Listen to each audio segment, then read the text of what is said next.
What is up, everybody? Welcome out to our 6 o'clock live stream. Welcome.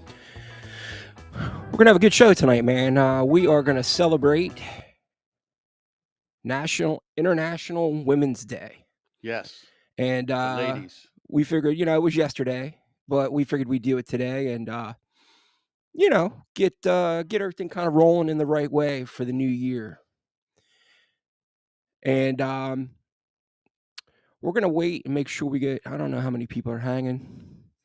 So I was really depressed earlier this week. Okay. Masayumi Max passed away. Okay. She was a really early fetish model and kind of like alt model. That's why I was like, okay. Like Adita Von Tess. Oh, okay. I think she actually predated Dita Von Tess. I definitely know who she is. And she had a wicked back piece of the Celtic Frost album, Revenge of the Megatherion or whatever it was. Right on. With the demons using Jesus as a slingshot. Okay. Yeah. Depressing. We got some cool stuff to talk about. We got some celebration stuff to talk about. Celebration. We got some work that you did this week, and we're just gonna hang out and make sure we get some people to join us, hang out. And if you're out there, please like and share. And do you want to get into the 2 tattoos you did this week? Sure. All right, man. We'll jump right to that. Shop is slow. Just coming back from being not feeling too good, so it hasn't really picked up yet. Right on. This is my Sailor Jerry cowboy girl. Really happy with it. Really, really happy with it. It was a thigh piece, top of the thigh, done from like the knee, pretty far up there. Okay. And then your other one that you have here? I did this on Cold Iron Jesse from Bold Magnolia Tattoo in New Jersey. Okay. It's a Brooklyn Joe Lieber design. Right on. Super happy with that one too. So strictly speaking, right, traditional tattoos, like pre-1950 traditional tattoos, no white ink, right? Mm-hmm. So I had to argue with Jesse about putting white in the eyes because I think it makes them really pop. But okay, he finally said it was okay. Well, he seems to be on the realm of being a traditionalist. Yes. Which is cool with me. I mean, I think that's why he kind of meshes well with us when we talk to him or hang out. You hang out with him more than I do, but the first thing I want to get off. Wow, that didn't come off right, did it? No, we're getting off on the show all the time. Well, anyway, the first celebration, there you go, that I want to say is it is our 1-year anniversary of doing Two Fat Guys in a Tattoo Shop. And I want to thank you all for hanging out with us each and every Sunday. It's been an honor. Hopefully we get many, many more. And I'm really excited that hopefully we'll get more people. Do you think we're fatter or skinnier now? You're skinnier. I'm not fatter. I'm actually down. Right. I'm down 30. That is excellent. Yeah, well, that's what happens when you only eat meat and eggs. Yeah. And drink water. But yeah, man. So thank you all for an awesome year. It Buck's seems become like a cannibal recently. It's definitely been building. He means human meat, not animal meat. Yeah, no. But yeah, so I wanted to make sure I said thank you to all you guys for being a part of this cool little thing that we got going here. And the next thing I want to do is, I know she is home watching, but I wanted to say happy birthday to our moderator, Nikki, who her birthday was 3 weeks ago or something, and I kept forgetting. So I figured we owed her that. 29, right? Happy 29th birthday to our moderator, Nikki. Yeah. And I know that,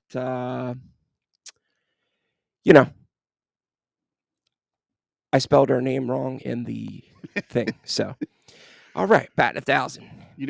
I was making a in memory patch for a friend of mine. Right on. And her name was Jen. Right. And I spelled it Jenn. But before I sent it in, another friend of mine was like, "That's not how she spelled her name." Mm. Yeah, so, Oops. that was my fault, but I was trying to do it real quick, and, I actually had a reminder on my phone, to do it, to wish her a happy birthday because she's an awesome moderator, and she helps us out every week, so, thank Yes. you again, Nikki. Next thing that I wanted to touch base on real quick before we jump into the rest of the stuff is we're still going with this. Tattoos and Review will be at the Lady Luck Tattoo Expo in Reno. It is May 30th, 31st, and June 1st. It's in Reno at the Silver Legacy Hotel. If you can make it out there, come hang out. Make sure you say hello. I'll have merch. I'll have stickers. Be more than happy to give you some stickers. So please stop out, say hello, and let me meet you in person. Isn't there another local show soon? Yeah, so I'm gonna actually throw that up now. Thank you for the segue. Uh, Skindustry. yeah, so is that next? No, it's 2 weeks from now. Is the Skindustry um, tattoo convention? It's in Allentown. Um, this will be a pretty good, decent show. It always is. Last year at the Skindustry show is where I got to interview Shane Enholm. Hmm. But Ronnie Delacqua, Crooked Ken, Shane's going to be there again. Tons of cool people. I mean, the roster's pretty tight, actually. Jason Leeser, who I interviewed, Wolfman will be there. I don't know who just sent that. So thank you, whoever that was. Oh, awesome. Thank you so much, Sarah. I What are we appreciate that thanking Sarah for? for the $10 super chat. Thanks, Sarah. And then also, since it's International Women's Day weekend, whatever, because we're a day late, Frankie Scorpion is doing a all-female tattoo expo down in Florida. Um, I know that she's pretty amped about it. Sent it to me. She at one time ran a all-female tattoo shop. What was it called? I don't know. Ah, man, I always forget it. Anyhow, The one in Philly? yeah, Nicoa Tiki. Nakoa Tiki. Hmm. So, for any of you females out there that are tattoo artists that want to check out a convention that is catered to just women, go ahead and check that out. Do you think that's a good idea? To have an all-female tattoo convention, Are men allowed to go? yeah, it's just all-female All-female artists, not no man's club. I didn't know. Maybe it was an Amazonian event. No. It's just a all-female artist. There you go. I'll be more specific. Looks like we got some of our regulars in already. Sarah, Drag, moderator Nikki, Steven Street, Chris Hawkins. So yeah, we got a cool little crowd already hanging. We are going to talk about. Speaking of all-female tattoo artists. Yes, we decided today we were going to do. Well, it was a last minute thing, so let's explain that. So we have a local Philly guy that's very, very well known that we're trying to get on the show, but he's a little older and we kind of last minute on him. So we're going to try to get that soon. Yes. We're not going to say who it is just in case it doesn't work out. But since it was a last minute thing and I was like, you know what, man, International Women's Day, why don't we do some cool stuff on some female tattoo artists with a main chunk of it? We're going to talk about Maud Wagner. And I got to say that we could do 3 shows about women in tattoo. Absolutely. I mean, the long history, lots of they added a lot to the culture and to the industry. So we are just barely scratching the surface. Yeah, for sure. And there was no rhyme or reason to some of the names that we picked for the second part of this show. We tried to do a little bit of a couple different generations. Yeah. But there was no rhyme or reason to it. It's like, nothing that we were like, hey, we think this person's better than this. None of that stuff. So Why don't we get into the first part of it, though, where we talk about Maud Wagner? Maud Wagner. So I don't know how many of you have ever actually seen this picture or not. It's a fairly Yeah. famous picture. You know, a lot of tattoo history books, a lot of documentaries. There's a couple YouTube videos about her. To me, I really felt like I could have probably done a full episode on her, but um, you know, it was lacking the pictures. So it would have been very hard for me to do B-roll on her. Um, which is, one of the main things I like to do on my history episodes is to try to get some kind of B-roll in to make it more, flowing and keep your interest going. So this way I hook you, keep you. I don't like to see because I could see when people click off and it breaks my Absolutely. heart, dude. Because I'm like, oh, there's so much good stuff coming, but that's my fault. That means I gotta be better at storytelling. But Maud Wagner was a early 1900s era, born in 1877 in Kansas. She lived during Victorian times, but she really had no problems, being an individual or expressing like her own personal style, as you could see with the pictures that we have. Um, it wasn't rare for women to get tattooed at that time, but it was rare for women to get tattooed that heavily. I think it was rare for women to even get tattooed. Well, I mean, there's plenty of examples of women during that time frame that were getting tattooed. Among the millions that, I mean, Yeah, comparative, like if you were taking like a percentage of the population, yeah. yeah, it's definitely small. Um, but before she got into the tattooing thing, she actually worked as like an aerialist and an extortionist, Extortionist, yeah. There was actually a lot a, of that in the carnival. a contortionist. Wow. She was not an extortionist. She did not extort anybody. So we're square. Um, but while she was working in the carnivals and circuses, is how she met her husband, or future husband, I should say, Gus Wagner. And Gus Wagner was probably one of the, you know, more known tattoo artists during that time frame. There was probably, let's say, ten guys that were like, you knew their name right off the bat. Right. Boom. Okay. And Gus Wagner was one of them. Now, he described himself going from circus to circus, or festival to festival, whatever. Because he did a bunch of different things. It wasn't just strictly circus. So that's always been interesting to me, the sort of window when tattooing was part of the circus before it was sort of thrown out and regulated to the carnival. Right. There's only a little window of time where that was still happening. Now, do you think it was a money thing? Or were they trying to make the circus more highbrow? Okay. You know, Yeah, because yeah, that's possible. because the girly show tents that would be at the carnivals, Right. they wouldn't be at the circuses. Right. That's a good point. I didn't even think about that. And you know what else? I was I had a buddy of mine. I had a buddy of mine who actually went down to Carolina and bought everything from an antique circus. Bought the banners. You know, he actually bought a bunch of punk babies, Okay. which he had to like make a deal with the Mutters Museum in Philadelphia. He had to donate so many of them. For people that don't know, punk babies were fetal babies that usually had deformity.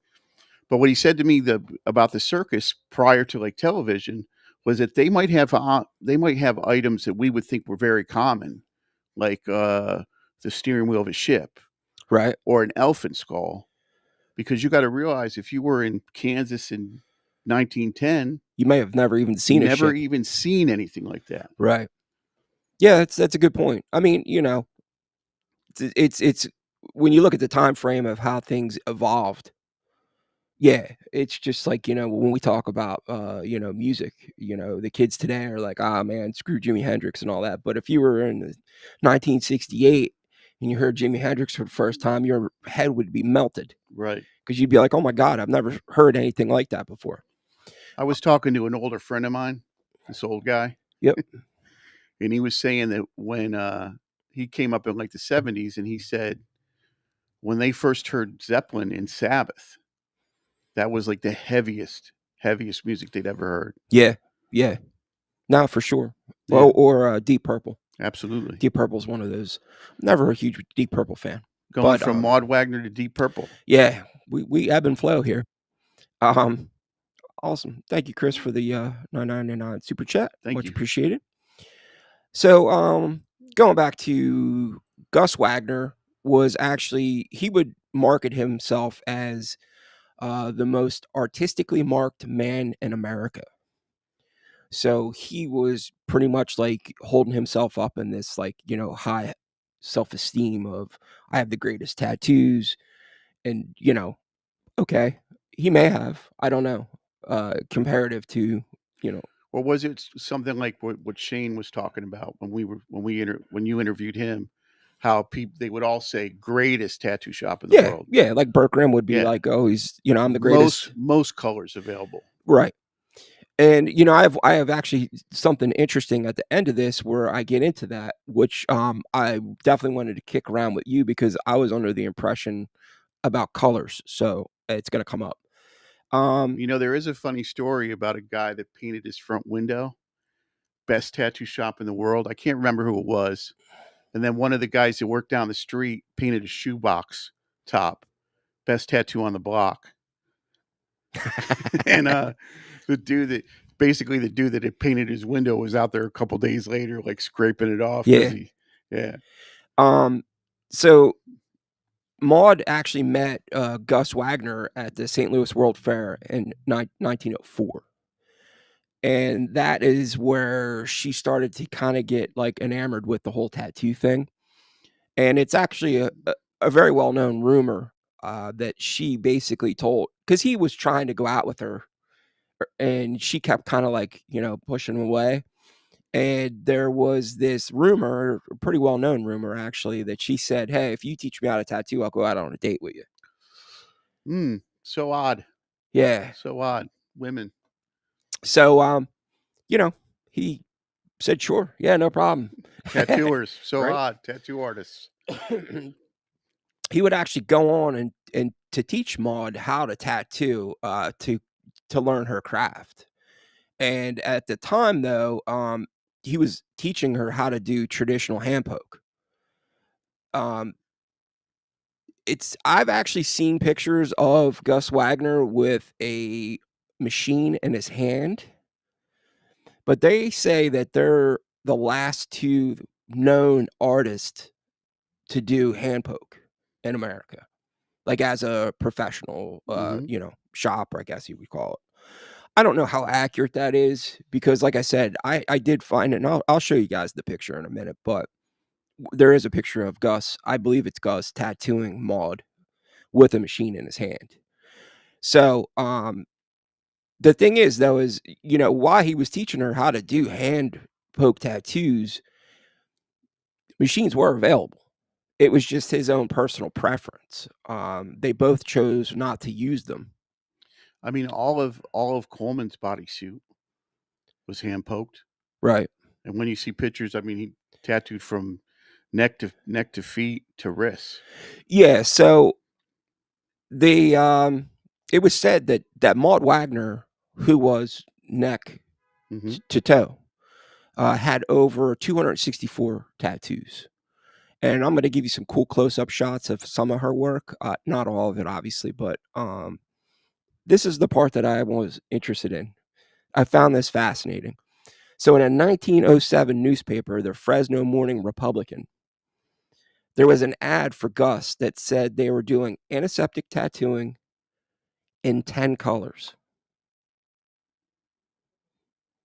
Now, I was always under the impression that there was only really like 4 colors up until Yeah, I'm gonna call bullshit on that. right.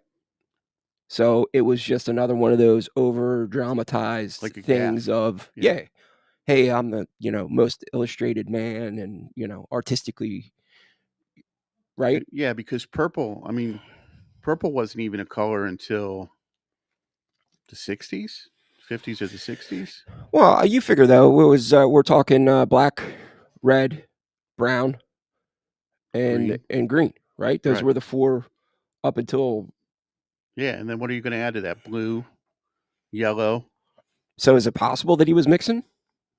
No, I don't think so. Okay, And, antiseptic tattooing might have been that he added a little extra Lysol to the bucket. right.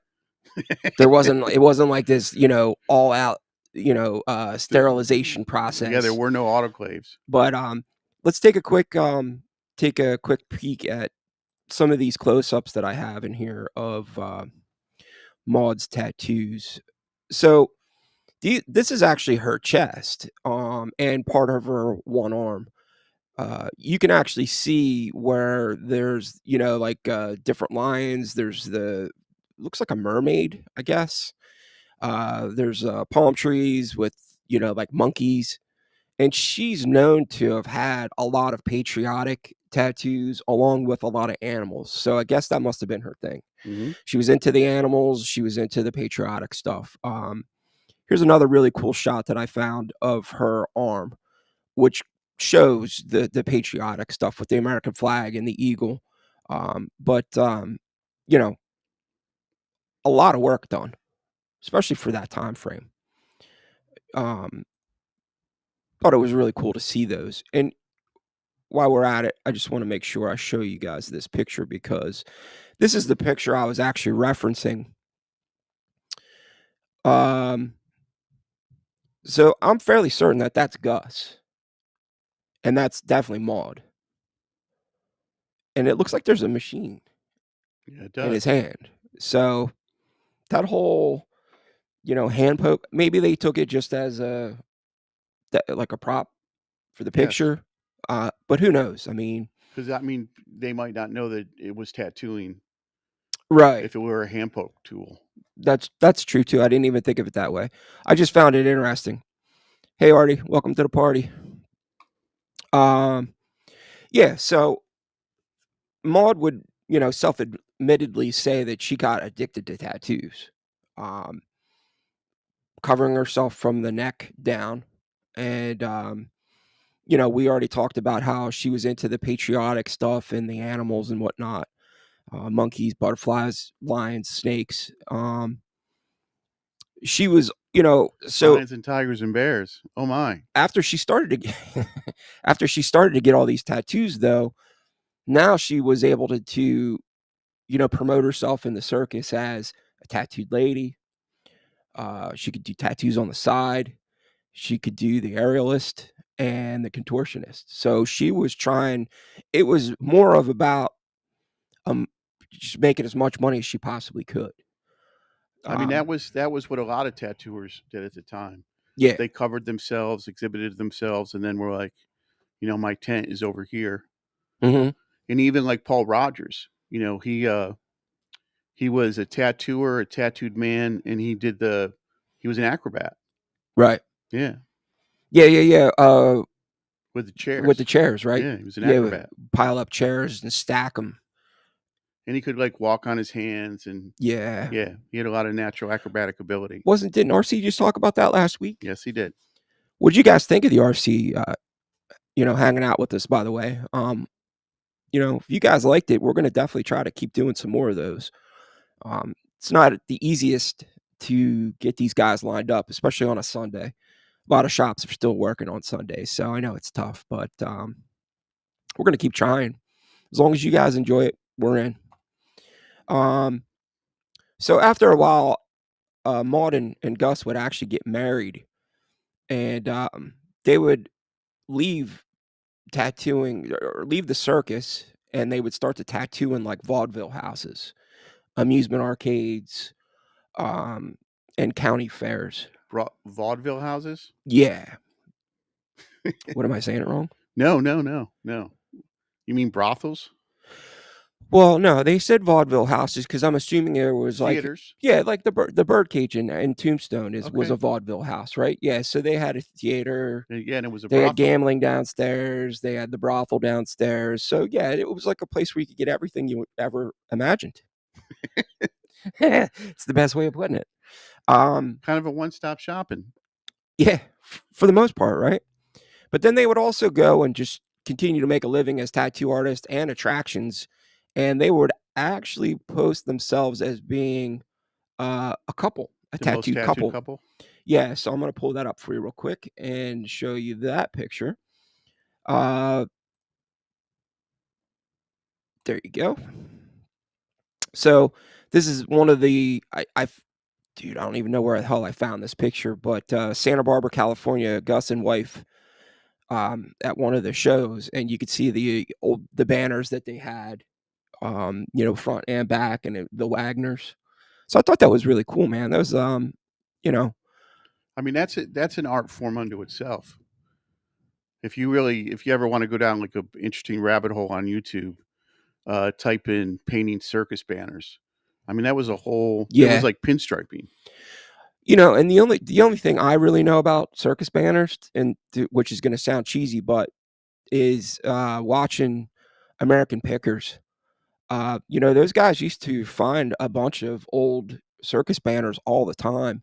And I know that there was this one of them where they were, like, in Florida, which would have been a home base for a lot of circuses and stuff. Right. Um, There were actually yeah, the towns where the carnival people lived. yeah, so they found, like, a stockpile, and they were worth, like, hundreds of thousands of dollars. Yep. I mean, they were huge banners, but I don't know a lot about that, but it would definitely be a rabbit hole you could go down for sure. Um, so I mean, that's one of the things I like about vintage tattoo culture mhm, is that really it's way more than vintage tattoo culture. right. It's tattoo culture, circus culture. Um, Yeah, you could definitely go down a bunch of different paths. yeah, Um, you because they know were pirates. right, Yeah. I mean, can you imagine? The photo I have of the flapper with the monkey and the opium pipe. That's really heavily tattooed. right. I mean, can you imagine the mindset of a woman? How free and how like no, Yeah, like, no ambitions. I don't mean no ambition, no inhibitions. There you go. Yeah, ambitions. I was Jesus, gonna man. say no fire trucks given. Extortionist, no ambitions. Yeah, no fire trucks given. But no, seriously, and that was one of the things, if you look up any type of information about Maude, you're gonna see a lot of references to the fact that she was, like, a individual, and she did kinda, like, you Lived know life. yeah, man, and she pushed away all the norms that were being pushed on her. So I thought that was really cool, man, and it was just it's a very interesting thing to look into some of these old school legendary tattoo artists and people that were involved. And even Betty Broadbent, I think Right, she was contemporary, even though she didn't tattoo herself. She was a world famous tattoo attraction. right. Yeah, and, what was the other colorful Karen? Colorful Maybe. she was, like, all over tattoo magazines and stuff like that. I Oh, think she was Colorful Kristen? yeah, yeah, and she was even in a couple of, like, Roy Boy videos and stuff. I mean, that we're talking what was that, the '80s? So Hmm. she was, that's fairly recent. Matt Gone, he's still touring the circuits or whatever. He's the dude that with the checkerboard all over him. Hmm. Um, yeah, I mean, and, who's the other dude with the puzzle pieces? Enigma, Yeah, that's it. who has a reputation for being standoffish, but when I met him, he was super chill. Yeah, but do you think, like, especially for that, right? Which is, look, he chose to do that. He chose to be that person. But do you think, like, especially at a convention, after the 300th person comes up and is like, "Hey, man, how's it going? Can I get a picture?" You're just like, "Yeah, come on, dude." So I met Katzen, right? Who was the lady with the tiger stripes, and I asked to take her picture, and she said, "You can't take my picture, but you can have a picture taken with me." Because it was like the guys that want the baseball signed. They send the 10-year-old up there to get the baseball signed, but then they sell the baseball for however much. Like, a lot of them would not let their pictures being taken without another person in them. Right, because then if you're in that picture, then it takes the value away from Then it you selling it. Yes. Makes sense. Yeah. It's a good business practice, I guess, right? But Kristen Colorful, there you go. I kept saying colorful Kristen. So we got a couple cool comments, so we'll read those in a second. But If I remember correctly, Kristen was very fond of taking her clothes off for photographs. she definitely was. Yes. She had no problems doing that. Matter of fact, some of the videos that I saw had that. And they came up when I was doing the Roy Boy thing. So it was the one guy that ran the tattoo magazine. He was the editor and photographer for one of the he had like a full video on her. But getting back to the Wagners, so after a while, Maud and Gus actually did have a daughter. I believe her name is Lativia. It's Lotteva. Lativa. That sounds like a country in Yeah, Eastern Europe. But they actually taught their daughter how to tattoo. She was tattooing by the age of 9. My one daughter wants to tattoo. But here's the thing. This is the crazy part of that kind of floored me when I heard it. Maud refused to let Gus tattoo her. So she tattooed for like a lot of years, has no tattoos. Because her mother just was like, "You're not getting tattooed." How crazy is that? That is She's a crazy. tattoo lady. Her father and mother are both tattoo artists, which she learned the craft from, which is awesome. But then they were like, "No, no tattoos." So even when we were kids, right? When we were kids, I would run into like old sailors that were, fairly heavily tattooed. And there was, I think there was a regret present in them that I don't think is present in us now. You'd run into guys that were like 50, 60 years old, and they'd be like, "Oh, I was a stupid kid." Right. Yeah. And I don't really see that as much in our generation. No. No. I mean, yeah, maybe some of the people with bad placement. Yeah. Well, you can regret a shitty tattoo, but not, I know a lot of heavily tattooed people that are our age, right? Right. Getting a little on the older side, and most of them are good. Yeah. Yeah. I don't think it's definitely not as prevalent. Who's the dude that just took all of his tattoos off? Pete Davis? Davidson. Pete Davidson. Yeah, he was on SNL, and he was in I can't remember the name of the movie, but he made the movie about basically about him growing up. His dad died in 9/11. His dad was a fireman. Oh, King of Staten Island Yes, that's what it was. with the awesome Bill Burr. But it's funny that you said that about the sailors and stuff like that, because Gus and Maud Wagner are credited to bringing tattoos into the mainland. Meaning, like you said earlier, Kansas, Nebraska, middle of the country, where tattoos were definitely not as prevalent. Most of the coastal towns where you would see Yeah. tattoos because of the ports and the sailors and all that other stuff. But people in Nebraska and middle of the country were like, Yeah, outside of Chicago. right, Yeah. and so they're actually credited to bringing tattooing to, Podunk nowhere. yeah, I've been through there. East Jabip. Yeah. There you go. Yeah, man, I've been through a lot of those towns, dude. Whew, being on the road. What's the towns in Pennsylvania? There's like 3 of them in a row. Intercourse. Yeah, yeah, yeah. Intercourse, Blue Ball, and then another one. I don't know, but let's not go there because I don't know if that's going to be a problem.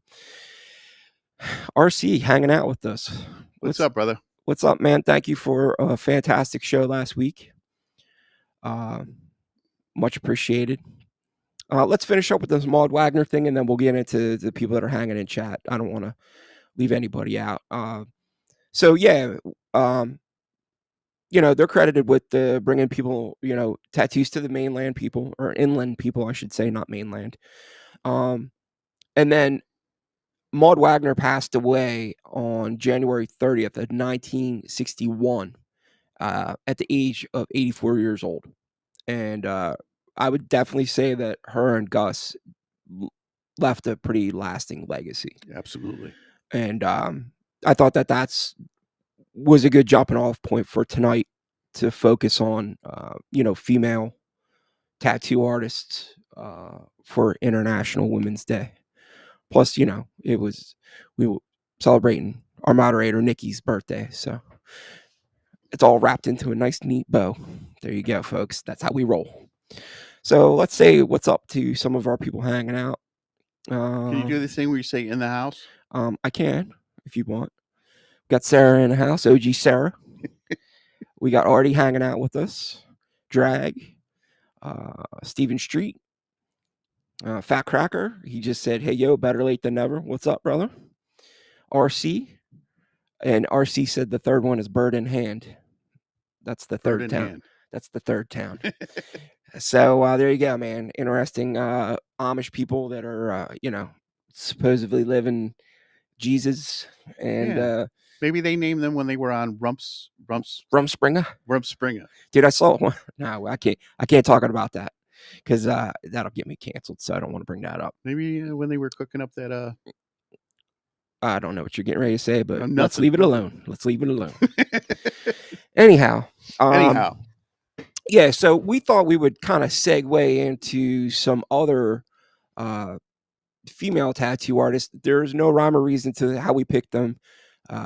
We could literally spend the next probably I don't know how many weeks going yes, over the amount absolutely. of famous or legendary female tattoo artists.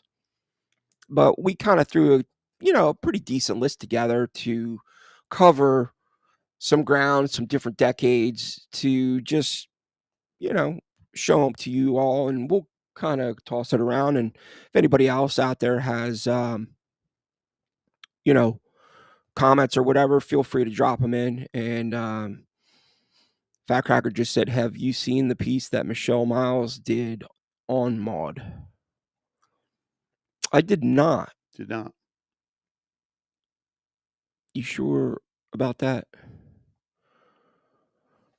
Uh, hmm. Okay. Anyhow, do you want to get into the? Sure. I Did th- he mean the piece that Michelle Miles did of Maud? Because right. I've seen portrait tattoos of her that were really Yeah, I'm assuming because the dates don't match up. If that's so, yeah, I'm pretty sure. Let me get this squared up so this way we could start from the beginning. squaring up, starting from the beginning. So, In the beginning, there was we're gonna start off with the legendary Millie Hall. right. Definitely,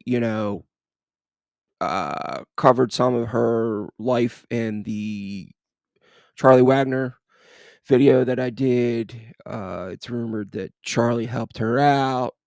There's also rumors that they hated each other. Or maybe both. It's possible. I believe she had, pretty nasty death.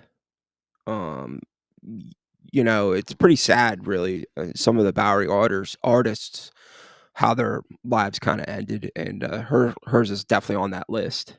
I mean, just looking at her, though, you can tell she can scrap.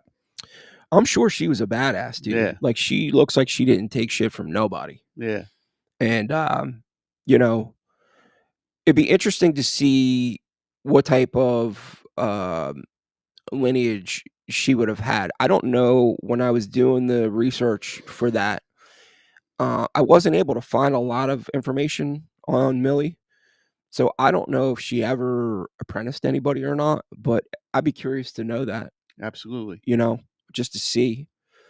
And then the next one on the list, Cindy Ray. and it's funny because you said to me today, "Oh man, we were talking about this, and I could not think of her name, but I knew exactly who you were talking about, and I was like, with the glasses." 'Cause that's how I always remember her when like, think of the older pictures of her with those crazy glasses on. Yeah. But you were saying today, though, she's still tattooing? She's still tattooing, and, the only articles I could find said outside of Melbourne. They Okay. didn't really name the shop. Now, maybe some people, some of our viewers would know this. I know for certain that she sold cheesecake photos. Okay. You know what cheesecake photos are? No.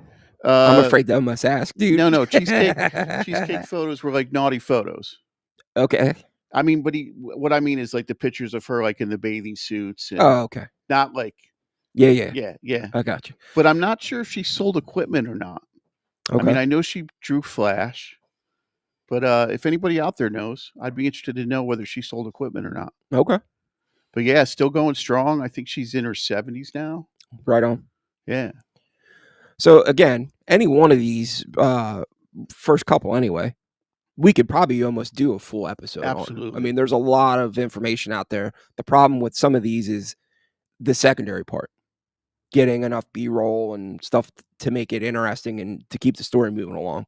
Um, because unfortunately, with the attention span of some people, it's if you're not flashing every 7 seconds, dude, they're like, this sucks. I'm out.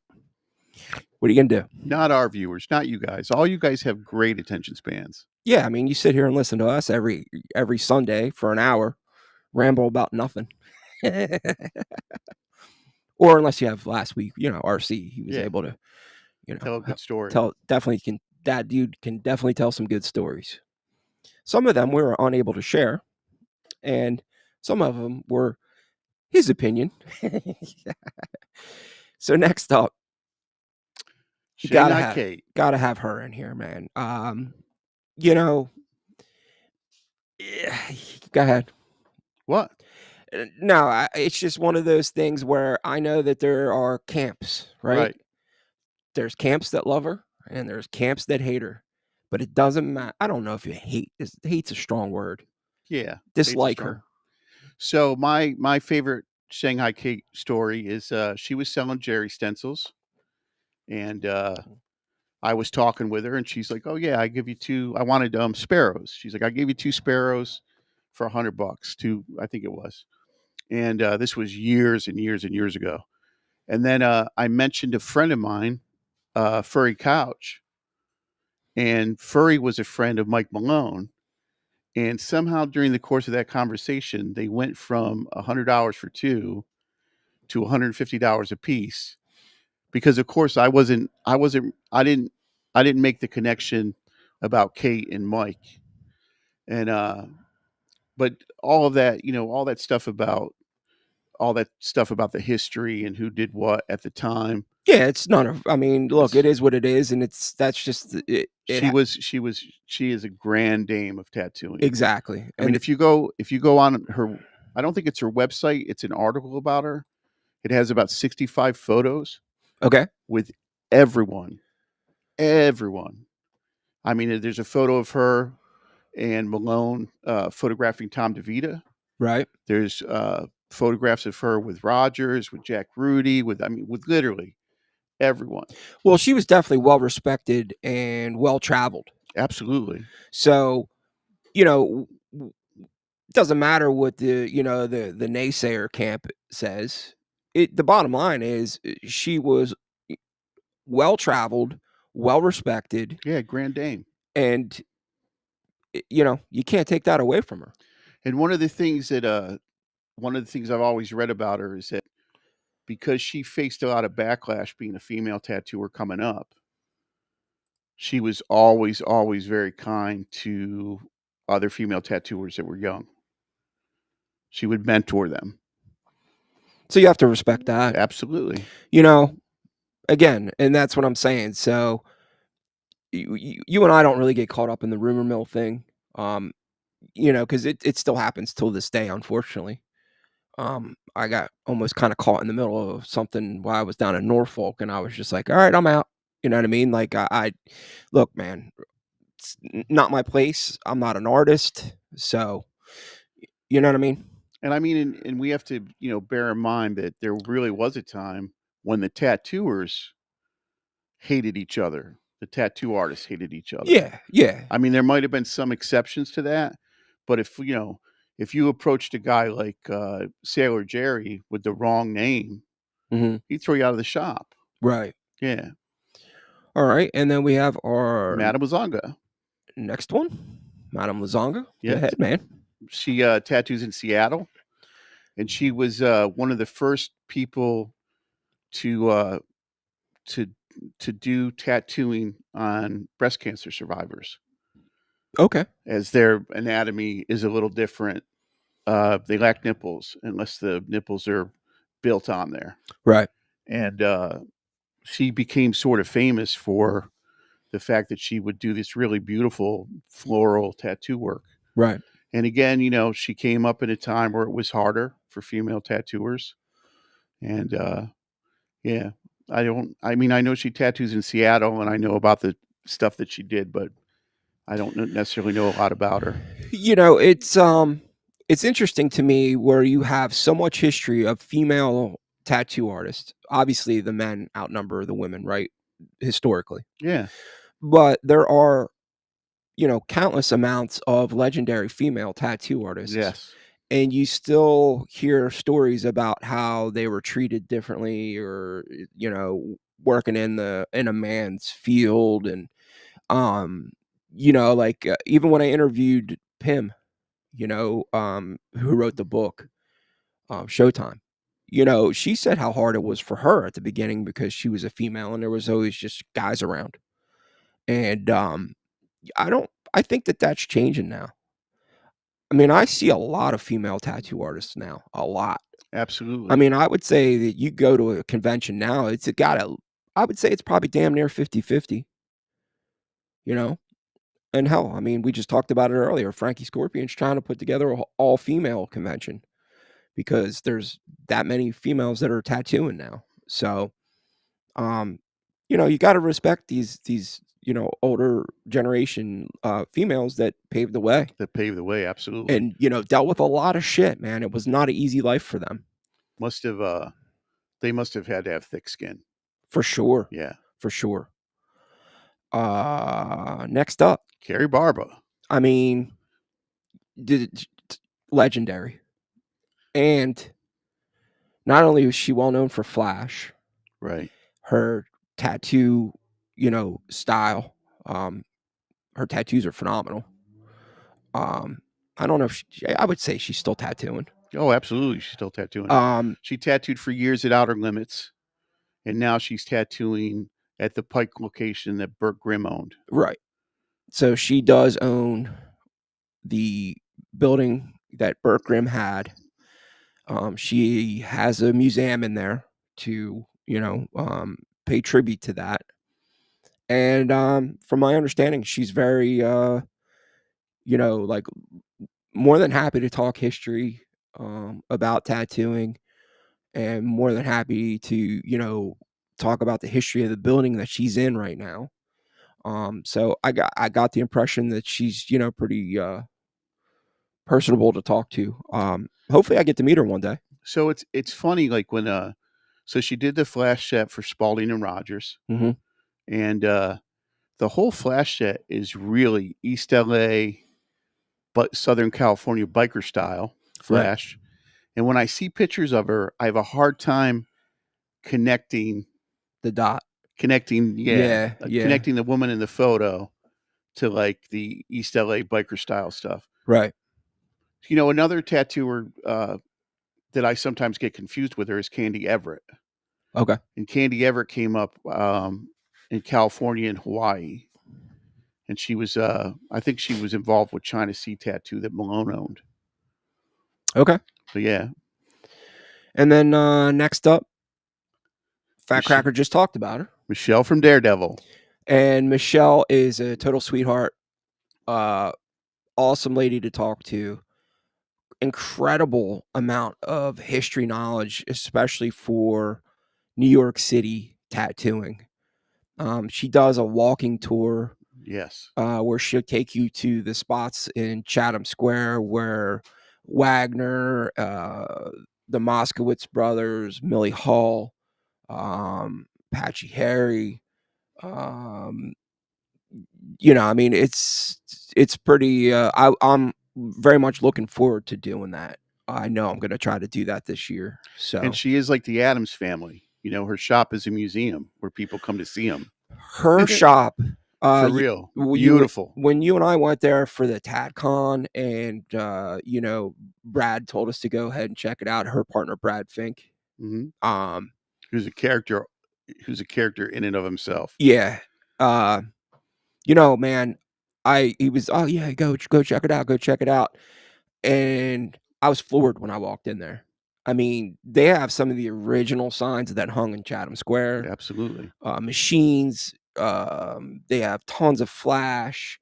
I mean, I don't know how long it took them to put that collection together, but I'm sure it's decades. I mean, I believe she has some of the original Burt Grimm back piece flash, like the Sundancer and, Yeah, yeah, yeah, it was on the back wall, remember? yes, I can't remember if we were allowed to take a picture of it or I think we were. No, you know what? We weren't we allowed to take weren't, pictures yeah. of anything in there. Did you sneak pictures? I did not. I did. That's why I was sitting there going, "Wait a minute, did I?" Because I'm like, "I don't have any pictures from there." So, I did. but I'm definitely gonna do the walking tour, man. It's on my to-do list. So hopefully I get to do that this year. We're gonna go from Michelle to some of the newer, artists, Ryan Ashley. To me, I would say that she's probably the out of the newer generation, she's probably the most well known. And you were like, "Dude, her house or her shop looks like it's a town hall or whatever." Uh, It's a beautiful shop. I mean, look, as I'm much sure as I'm as sure that much there's lots of cucumber water, maybe yoga, some, some light jazz. No, what's that jazz that they talk so smooth jazz, some smooth jazz going on in there? little, Kenny G. So, for those of you that don't know, is I think in my entire life I watched one episode of Ink Master. It was the final episode of the season where Glean Rock One was on because I really liked Glean's work, Okay. and so I have no idea what her personality was like or how Uh-huh. she presented herself on the show or any of that. I mean, the work was beautiful and the shop is Yeah, beautiful, but I've never really sat down and watched it, but I've seen her work. Her work is phenomenal if you're into that. right. Um, Does she do the whole Ink Master row at the nah, conventions, or not is she more she may have at one point, but I don't think she does anymore. You know, everything that I've seen her do, and this is gonna come off wrong, but it's the only way I can describe it, is, it's like a fancy Victorian, like, doily. why You would that come off wrong? Because I just don't want it to think that I'm slagging on her work because it's freaking amazing. It's just not something that, I would get. Right. Um, you know, I think I just did see her do a piece though on a guy's back where it's got that same look, but it looked like, the sword that, like, Conan had in the Nice. movie, and it ran down the guy's spine, and at the top was all that Was all crazy the doily? design. Yeah, Was all the doily that stuff? stuff. But I don't know anything about her. I don't know, personality, any of that stuff. I know at one point she was from Pennsylvania, and then now she lives in, like, Colorado, and, I guess business move for her or whatever, but good on her, man. So Hey, look, as much as we wanna, no, bash, nope, nope. I have no beef with any Ink Master, Miami Ink, LA Ink. Look, dude, if somebody came to me right now and said, "Hey, Buck, I want you to take part of Philly Ink. We know you're not a tattoo artist, but you'll be the guy interviewing or what." Okay, sign me up. I've often said that if someone showed up I at take the that shop back, actually. and was like, "Hey, listen, for a year I want you to do dumb tattoos, but I'll pay you lots and lots of money." I got kids to feed. Well, dude, you're doing dumb tattoos now, and you're I'm doing making dumb half of that I'm stuff. doing dumb tattoos really well. Really nice dumb But tattoos. look, the point that we're trying to make here is, They're not dumb I tattoos. don't I was just joking with you, dude. The point that I'm trying to make is, and you are too, is look, we don't get involved in that whole, like, "That's bullshit, we don't agree with that." That's first of all, that's none of my business because 'cause I'm not a tattoo artist. But the other part is I can't fault somebody for going out there and trying to make, like, a shitload of coin. It is what it is. I mean, it changed. The The one thing I'll always say about Ink Master is that it changed the face well, of so tattooing. there's been numerous interviews that I've seen of people, or I've actually met people that said, "Hey, man, they came to me and asked me." And I know when the show first started, Joey, he did that, tattoo makeover show or whatever where he would come to your shop. It was like Bar Rescue. Mhm. I think it was called Tattoo Rescue. Tattoo Rescue, yeah. Super nice guy, by the way. But he said that they came to him for that, and there was a bunch of veteran guys that were like, "Yeah, man, I'm in," because they thought it was a competition. And then the producer or director or whatever started talking about, where they would, like, plant seeds of drama, and they were like, "Nah, dude, I'm out." Like, they thought I've heard numerous guys say, if it was just a straight up competition, dude, there'd be guys and girls lining up to do that show if it was a straight up competition, not the drama extra crap that gets thrown into it.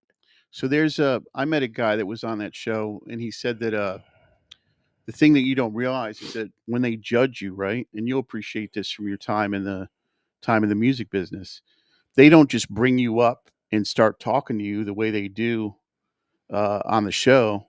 They put you under those lights Mm, for 15, 20, a half an hour, and if anybody's ever been under theater lights or you're burned. stage lights, yeah, Well, not so much anymore, but I mean, I you don't get know. uncomfortable. Yeah, definitely. When you got nothing but lights shining at you and you can't really see behind them, it's definitely a weird feeling. Yes. Um, as far as the heat and stuff like that, those days are kind of probably over. I don't know what a like studio is. I don't know what lighting setup, but like I know with concert lighting and whatnot now, they've kind of moved forward to LEDs and stuff like that. So those days of hot par cans are over. Where I remember when I first got into the business, dude, and I would they used to call it Mike Mouse, right? And that's the guy that would like dressed all black and runs up on stage, changes mics out or a bad cable out, and then runs back off without trying to be seen. And you would go up there, dude, and from them par cans, they would have like full racks of par cans. Probably, I would say at least a good 50 of them, maybe more, that were just right there on the back of the stage. Dude, it would be 1,000 freaking degrees, dude.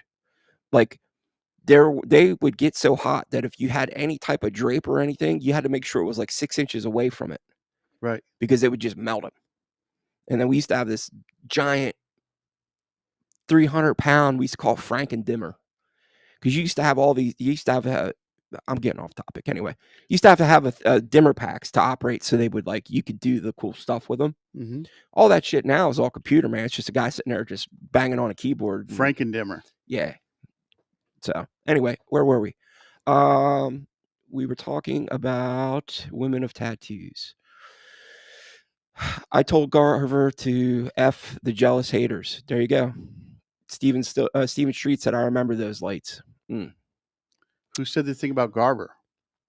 Fat Cracker. Fat Cracker. Yeah, because he's friends with him. So, you know, I always thought that Garver sort of, jumped out of that show. I mean, I don't know for sure if Fat Cracker, if you, know about that, but I always got the impression that Garver he wasn't really about it. wasn't really He about was it. more about the art of, Yeah, yeah. And that's what I'm saying. Well, and I mean, there was that dragon. I mean, there was the dragon painting he did at the season he was on there. Incredible. his artwork is amazing, dude. Like some of the vases and stuff that he does, man, just mind blowing. I don't think the drama stuff was as prevalent on the Miami Ink, LA Ink stuff, maybe at the beginning. But what we're saying is the Ink Master thing is that they inject that right off Jump Street. Like, I mean, if it the producers get paid. to make sure that you're Yeah, battling. Like, yeah. they probably get some kind of bonus that Oh, is they like, absolutely do, yeah, like if you get those 2 to fight, you get an extra $1,000 bonus or right? If somebody gets arrested, it's yeah. 3,000 if there's a fist fight. Um, so the last one that we'll jump to is another Ink Master, alum, Kelly Doty. So I I was trying to get pictures of Buck and I were trying to get pictures of the artist in the shop that they worked at and set them side by side. I found a picture of the name of her shop, but I couldn't find any actual pictures of the shop. And the impression that I got on her website, it actually says "Where in the world." It's It's Kelly Kelly or Kelly Doty. yeah, "Where in the world is Kelly Doty?" So I got the impression that she's mostly a convention tattooer. Does a Uh, lot of guest spots, she definitely does a lot of guest moves spots. around. I don't know about the convention circuit as much, but she definitely does a lot of guest spots. Like, I've seen her, like, post, "Oh, I'll be in Glasgow for next week," and stuff like that, which is awesome. You know That's what I mean? awesome. Yeah, Dude, cash in, man. Cash in while the iron's hot. Gotta do it. yeah. Especially if you just took advantage of that, Can't being on sow that show. can't sow wheat in winter. Sure. Okay. That's what my grandfather told me one time. It So, means you can't work when it's slow. yeah, so Sarah said 90% of my tattoos have been done by female artists. So there you go. I mean, I think that there's a definite market for females that feel like maybe more comfortable going to another female artist. Maybe depending on the placement of said tattoo is more comfortable with a female artist. Uh, Dude, I was just totally had a thing in my head of the stuff that you had the other day. You know, I found the photo of the Justin Pirate tattoo. Okay, Yeah, maybe we can put that up next week. probably not. I would say that would be a no. But you know, in my experience, man, a lot of times, especially when women were like when I was working at the shore and women would be grouped up and they'd come in, you know, and they'd be feeling pretty good. Like there would always be a lot of banter because it was almost like girls' weekend. We're going to get a little crazy, you know. You know, Yeah, going to show going to show our breasts you to the almost tattooer. you almost said it. You almost got me kicked off. Do you think I'm the kind of tattooer that used to say, "Show them to me before you leave"? Mm. No. Nikki, our moderator, said I just recently got my first tattoo by a female tattoo artist. And then Fat Cracker was talking about Michelle and Brad, uh, definite serious collectors, man. Another cool thing about Michelle, by the way, I was going to mention it, and we got sidetracked. She She just did that really cool really flash book of the Statue of Statue of Liberty. Liberty flash. I thought that was pretty awesome. I got a little preview of it while we were down in Norfolk. She actually sat next to me when we were doing the Chuck was given the The history history lesson thing. about Norfolk tattoo. Didn't I just made a sound with my didn't sorry. Michelle correct him a couple times? Um, I mean, not like corrected him, but you know, it wasn't necessarily a correction. added some information. It was a hey Michelle, do you know? And she would be like, bah, bah, bah, bah. Wow. Yeah, that's dude. She's got a crazy amount of history. Well, she's there. I mean, it's more or less where the shop is. Right. Uh, Nikki said Ryan's black and gray is beautiful. Ryan Ashley, her work. Said make that money, enjoy the craft. Have you ever been tattooed by a female artist? No. I Yeah. did. Oh, wait. Yes, yes, I have. I My think I've. very first tattoo was Raven Cove or Cove. I've talked about it numerous times on here. Mhm. The chick that she thought she was a witch. Yes. Yeah, that was my first tattoo experience. I gotta say, it was a little weird. I was a little about it. Not about her being a female tattoo artist. She was just weird. I think I've been tattooed by 3 different women. Okay, And the last tattoo I got was the last time I was tattooed. Somebody was throwing a little white in something that had sort of grown together. I got you. Steven Street said, "I remember those lights." He's talking about the hot par cans. Are those the the black cans on the The lighting racks? real big fat Yeah. ones, yeah, that had, like, basically, lights for a car. Wow. Yeah, dude, they were smoking hot, dude, crazy hot. Matter of fact, we used to take them down, you'd have to, like, let them hang for, like, at waist high for, like, an hour as you went and wrapped up cables and stuff because you couldn't put them back in the box, they'd melt the box. Um,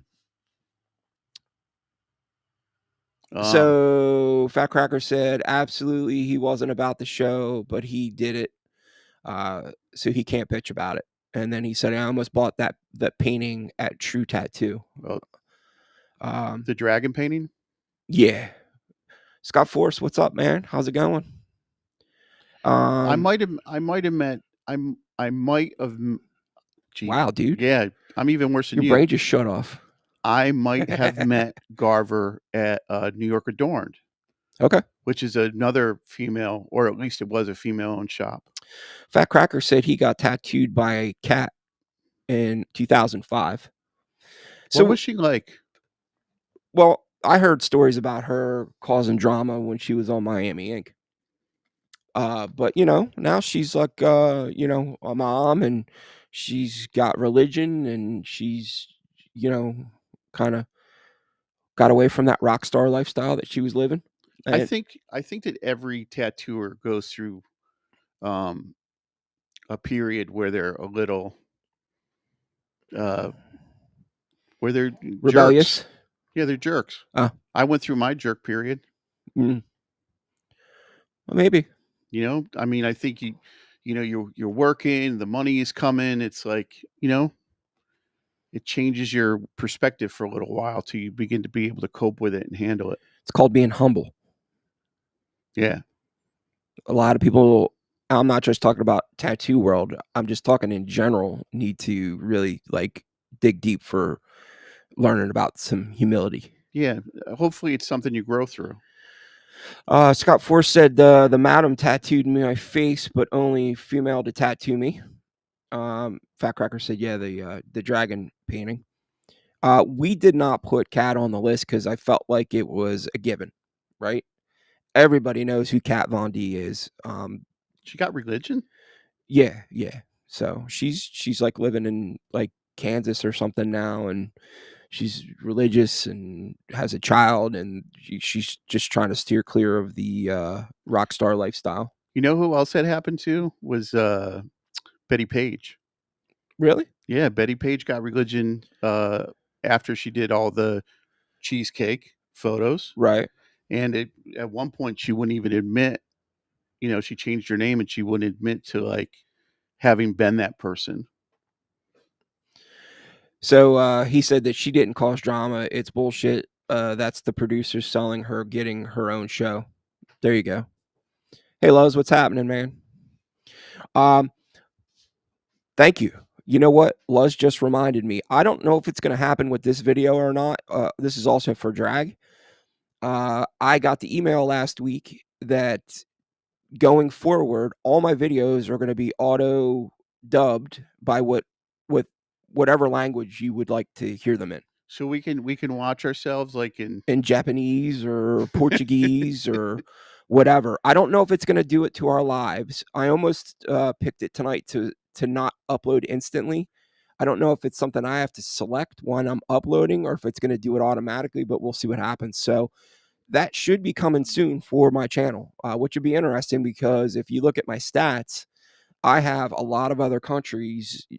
Believe it or not, Germany is like number 3 or 4 on my list. Russia, um, India, a lot of weird countries that I was like, wow, what are they even? How are they because we look, even like? the Russians, we look like Vikings, bro. Well, I mean, I am Russian, so my people, they love me.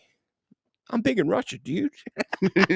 We're big in Japan. What was it, the movie Singles? Yeah, Where he's like, oh yeah, man, we're huge in Japan. huge in Japan. Yeah.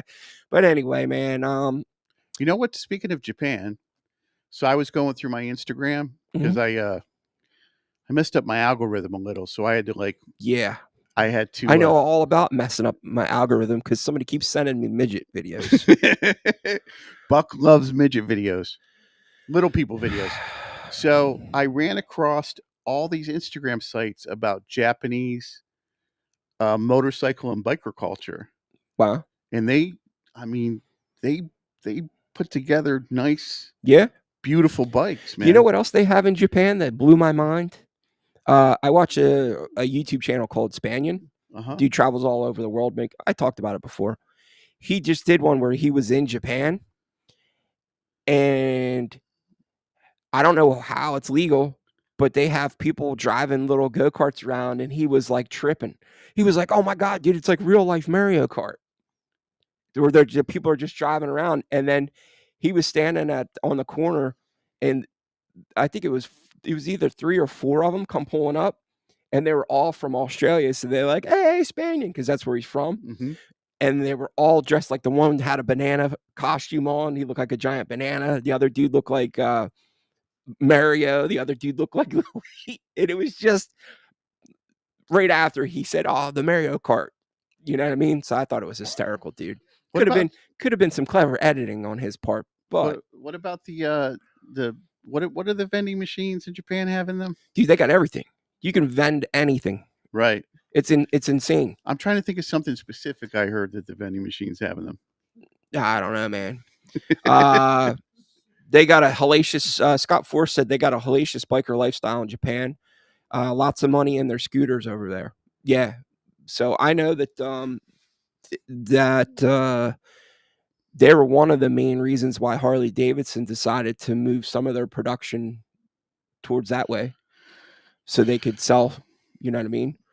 Which is Yeah. crazy to me because did you we're going to go off topic for a second. Did you see the new Harley? It's got a 131 RR engine in it Yes. and it's $101,000. Dude, talk about a company that has totally lost their clientele.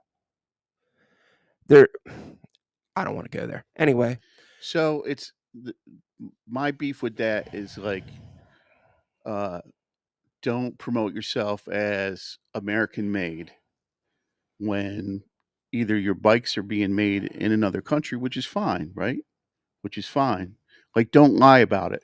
Or don't say 100% American made if all your parts are being made in other countries and you're just assembling them in the United States. yeah. Like, and that's like a huge selling point for them, right? The American bike. Well, you and I could go down a rabbit hole that these people would be sleeping in 15 minutes that we, what we think about that whole nonsense, but I don't want to go there.